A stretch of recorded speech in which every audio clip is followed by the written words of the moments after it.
What is going on, everybody? Welcome back to a little segment here from the Bring the Thunder podcast. We have myself, Gabe, here today, and Satvir as well.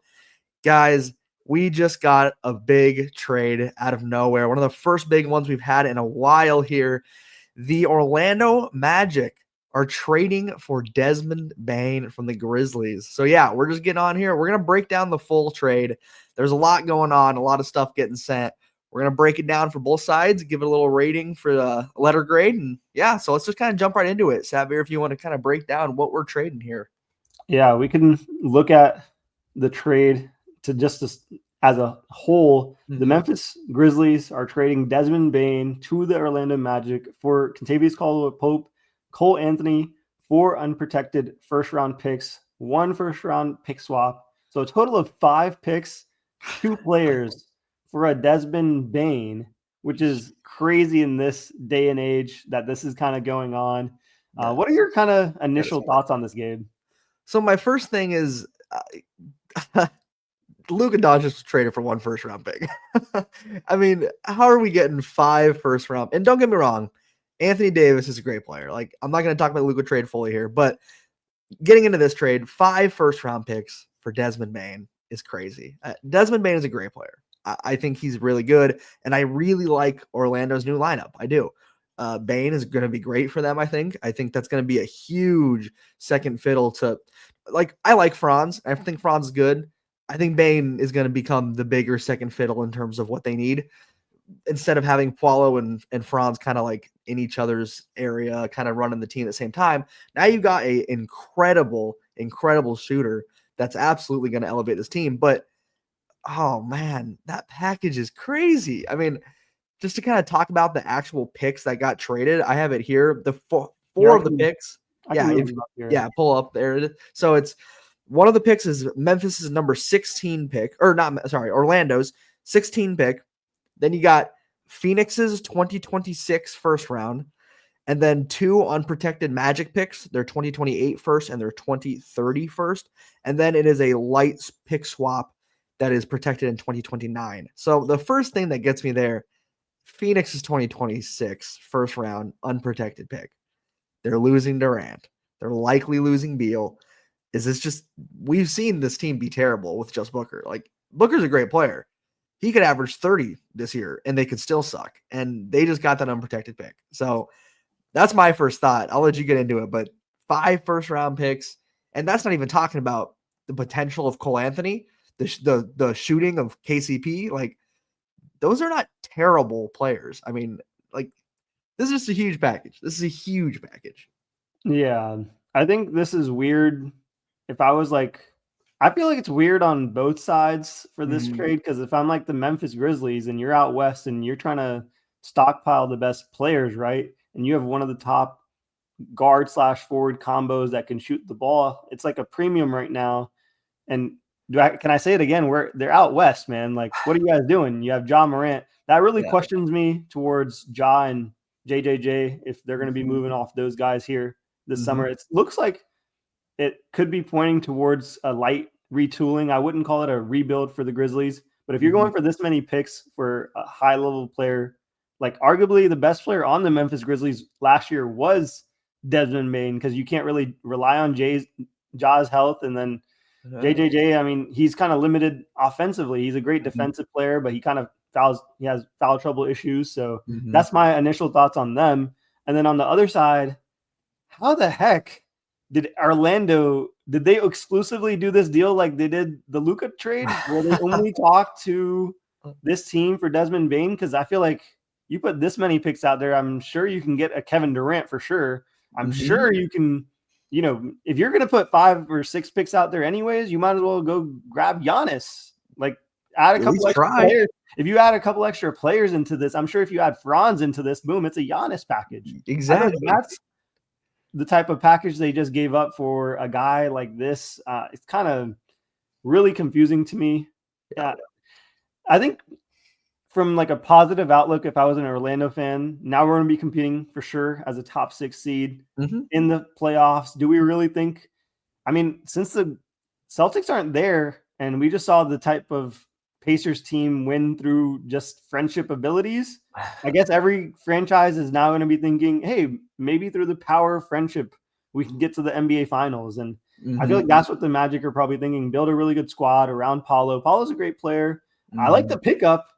I just don't know if it can get them over the hump against a Western Conference opponent, any of the Western Conference opponents that they would face. It could probably certainly get them to an Eastern Conference Finals, maybe even get them out of an Eastern Conference Finals, maybe the way it lands out for them. And I could see that happening because they have a bunch of young guys that will develop over the next couple of years. So I like the core that they're building. They needed the exact guy that they got, which is the shooting ability of Desmond Bane. But man, that's a steep haul to pay for a guy like this. Like, yeah, I don't know. Well, my new worry for the Magic is who's their point guard now.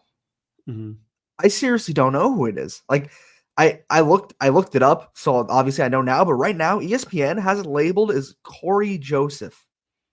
That is not going to cut it.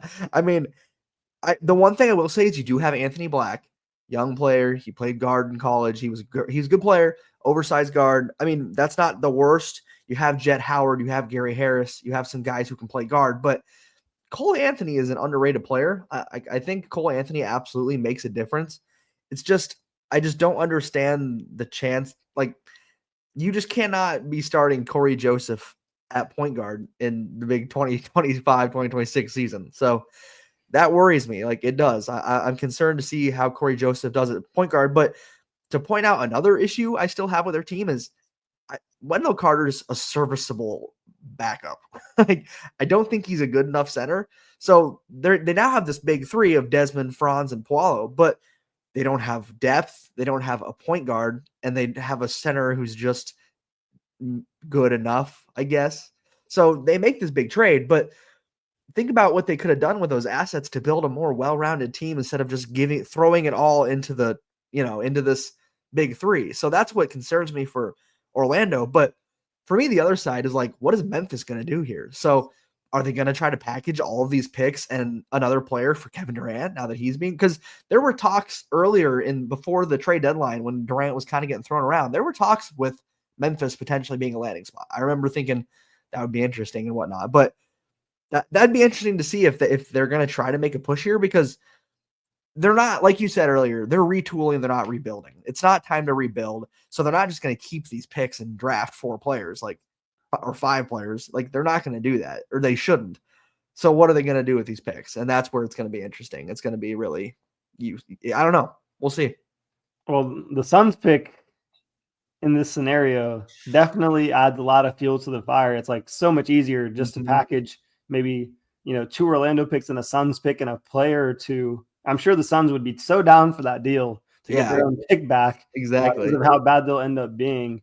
So I think that's works in their favor. I like the fact that you mentioned Wendell and their point guard issues. I feel like they'll have some developmental play with the guys that they have at point guard. I don't think they're worried as much at that position. The center position was the one I saw that was lacking.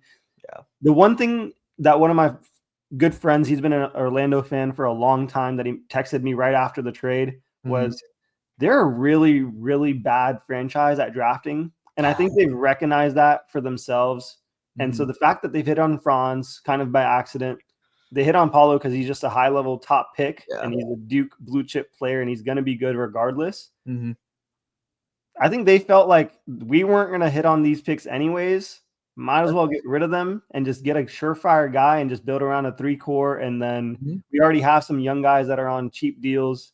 And let's just see what we kind of can do with this type of run and roster and just rock and roll with this. Like, kind of shoot for the moon. And it's not honestly the worst idea for a team, especially small market teams. Like, you have to kind of shoot your shots to get into relevancy, because it's not like you're attracting a lot of talent there, even though they're in a great environment, like, hot, sunny place, but there's not many players that are asking out and asking to be in Orlando. So I can understand, you can't really attract guys like Desmond Baines. The Thunder have made similar moves in getting guys like Paul George to get over here. So I understand, the sentiment. And I think, the fact that my friend was pretty happy about having Desmond because of how much poor shooting they've had. And honestly, this is just a glimmer of hope for the Magic fans. And it's honestly a better sign than I'd rather be in the Magic's position where they're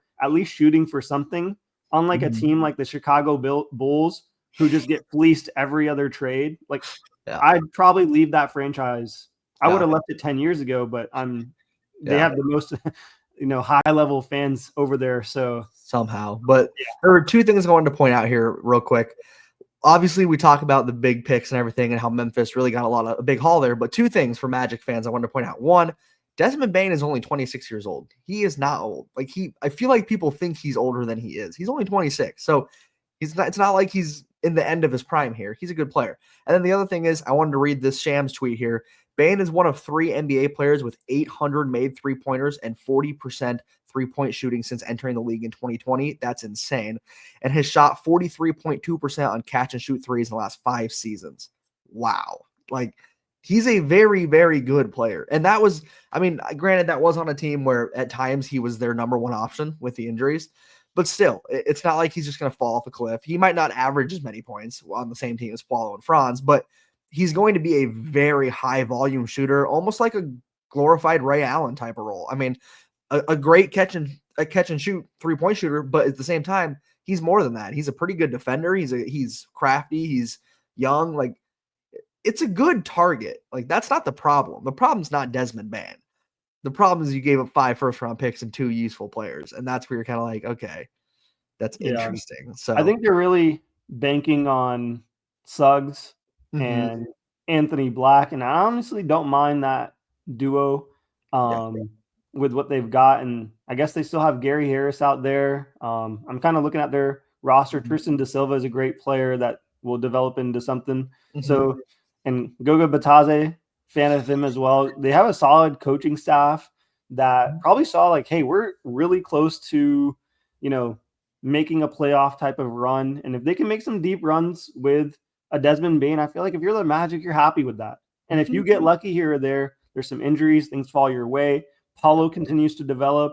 I can see them making a similar leap they had a lot of injuries as well. So they can make a similar leap as like a Houston Rockets team that made a huge leap and maybe even like a Detroit Pistons leap. But instead of going from like one of the worst teams to the, higher level seeds, they can kind of go from like a middle of the pack play-in team or playoff team to like a higher seed and, have home court advantage, things like that. So I see the points from as like, if I was a Magic fan or part of their organization, I see their points.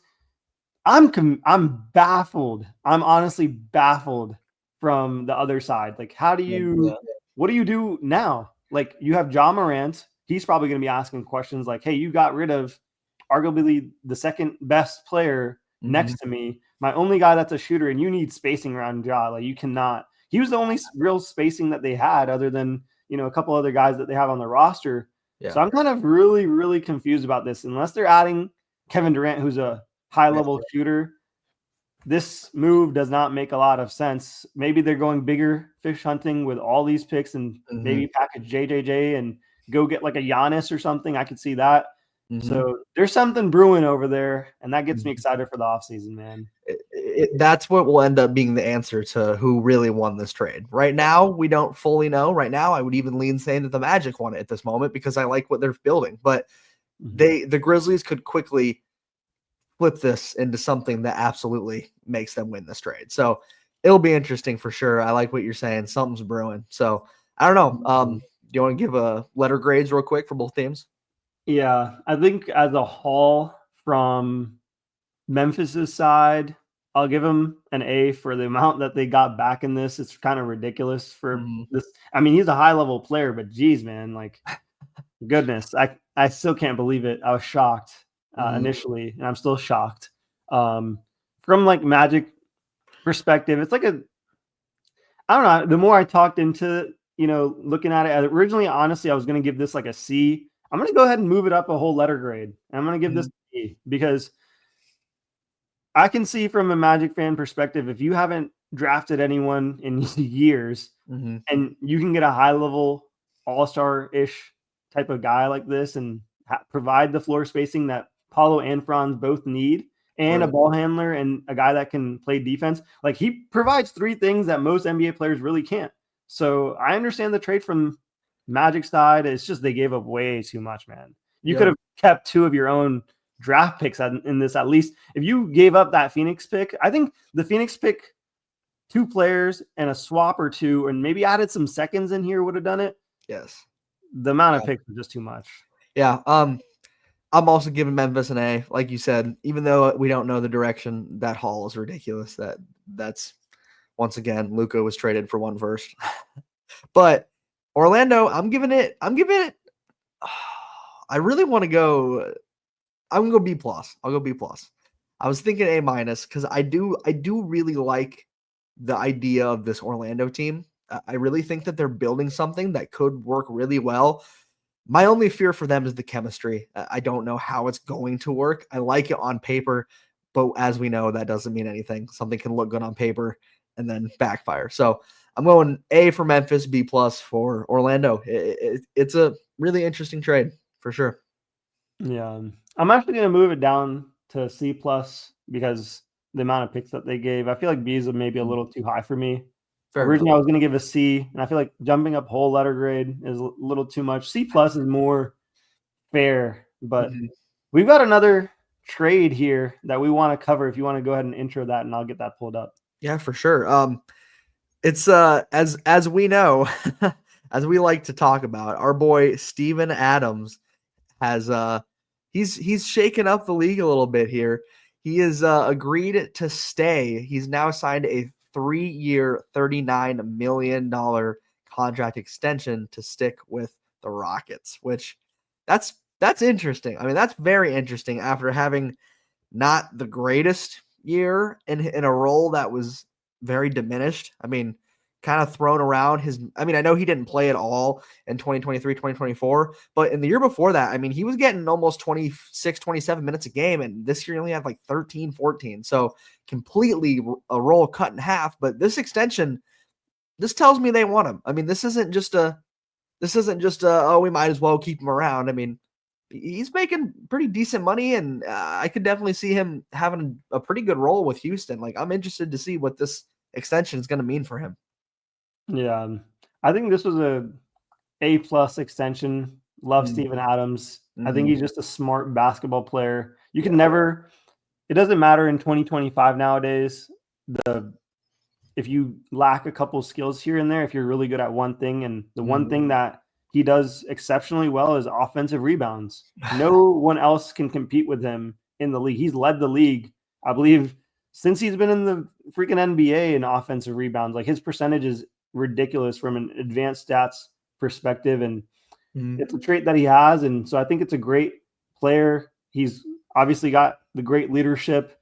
I guess my brief thoughts is, if they're going to re-up his contract, possibly re-up on Fred VanVleet, it does seem like they're going to be out of the sweepstakes for potential offseason moves. And that's kind of what I expect from an Ime Udoka-led roster. I feel like he has a lot of say in organizational movements and player changes, and he's very picky about the types of players and roster he's trying to build. And he's always trying to build from the defensive ground and up, and then he can figure out the offense after that. And I love that mindset. That's a similar type of mindset that we have in OKC, build Yeah. from the defense. And so that's why they were such a high seed. Defense is so hard to come by because everyone leaned way too much into offense, because not every team has a Stephen Curry like the Golden State Warriors, where they dominated the West for so long.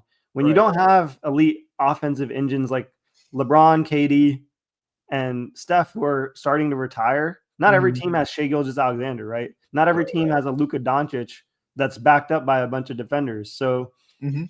you have to kind of build accordingly, and I feel like this is a smart move. Yeah, the word I have is safe. This is just a really safe extension. I mean, it's a friendly deal for a guy who's absolutely going to make a good. I mean, he's going to impact your team, whether you're giving him 14 minutes a game or 25 plus. I mean, he impacts the game on and off the court. So I love this for Houston. I really do. I'd give this an A. I'm very happy with it for them. Yeah, man. I think that'll kind of end off any sudden trades that we've had.